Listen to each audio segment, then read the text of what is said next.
Pemerintah Kota Banjarmasin kembali melantik puluhan pejabat yang terdiri dari pimpinan tinggi Pratama, pejabat administrasi, kepala sekolah, dan pengawas sekolah, serta jabatan fungsional di Aula Kayuh Baimbai Balai Kota Banjarmasin, Jalan RE Marta Dinata, Banjarmasin Tengah, beisukan Jumat 10 Juni 2022. Pelantikan ini untuk mengisi posisi kosong di lingkungan pemerintah kota.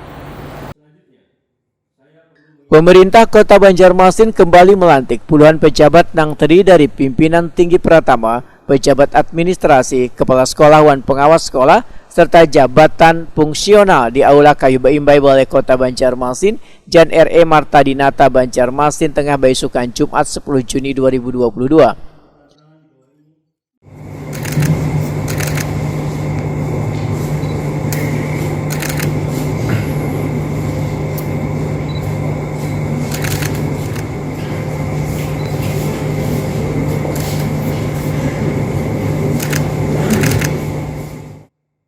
Wali Kota Banjarmasin Ibnu Sina Wetakuni Prima TV memedahkan sebanyak 76 pejabat yang dilantik dan disumpah jabatannya, 16 orang diantaranya merupakan pengangkatan pertama pejabat fungsional. Pelantikan ini untuk mengisi posisi kosong di lingkungan pemerintah kota. Ibnu Sina berharap bagi pejabat yang baru dilantik agar secepatnya menyesuaikan dengan tugas dan fungsinya masing-masing dan menjalankan tanggung jawab dalam berbagai kegiatan yang telah diprogramkan. Hari ini kita melantik 76 posisi di eselon 2 pejabat CPT dan juga di administrator dan pengawas. Dari 76 itu ada pengangkatan pertama untuk fungsional ya, sebanyak 17 orang. Fungsional 16 orang fungsional. Nah, oleh karena itu ini merupakan kegiatan rutin.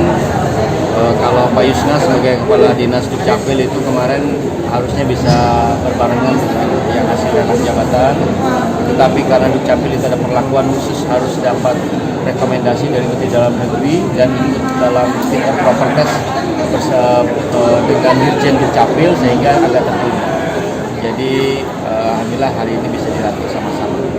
Kemudian yang kedua, ada penyesuaian di nomenklatur SOTK di Rumah Sakit Tan Suliansah sehingga beberapa kabit kemudian kasihnya itu harus dilantik karena perubahan nomenklatur, misalnya rekamedik jadi kaparmasian, penunjang, sarana, personel sebagainya. Nah, jadi karena berubah nomenklaturnya jadi harus dilantik.